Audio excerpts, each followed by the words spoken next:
പരീക്ഷാകാലം അടുത്തിരിക്കുകയാണ്. വിദ്യാർത്ഥികൾക്ക് നല്ല രീതിയിൽ സ്ട്രെസ് ഫ്രീ ആയിട്ട് ഈ എക്സാമിനെ ഫേസ് ചെയ്യാനുള്ള ഡോക്ടറുടെ ടിപ്സ് എന്തൊക്കെയാണ്? പരീക്ഷാകാലം ഏറ്റവും കൂടുതൽ കുട്ടികളിൽ പിരിമുറുക്കം ഉണ്ടാക്കുന്ന ഒരു കാലമാണ്. ആയുർവേദം അനുസരിച്ചിട്ട് ഇതിനുള്ള പരിഹാരം പോസിറ്റിവിറ്റിയാണ്. ധീധൈര്യാത്മാതി വിജ്ഞാനം മനോദോഷൌഷധം പരമെന്നാണ്. കുട്ടികളെ കൂടുതലായിട്ട് പോസിറ്റീവായിട്ട് സപ്പോർട്ട് ചെയ്യുക.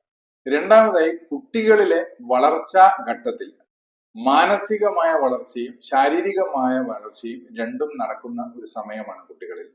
അതുകൊണ്ട് തന്നെ ശാരീരിക പോഷണം കൃത്യമായിരിക്കണം.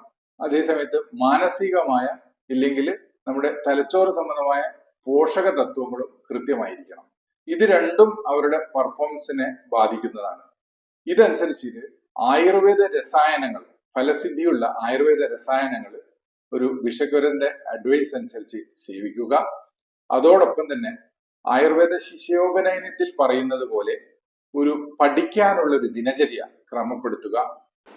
ഇതോടൊപ്പം പരീക്ഷയെ അഭിമുഖീകരിക്കാനുള്ള ഒരു കഴിവ് ഉണ്ടാവുകയും അതോടൊപ്പം തന്നെ കൂടുതൽ പഠിക്കാനുള്ള കഴിവ് കുട്ടിയിൽ ഉണ്ടാവുകയും ചെയ്യും.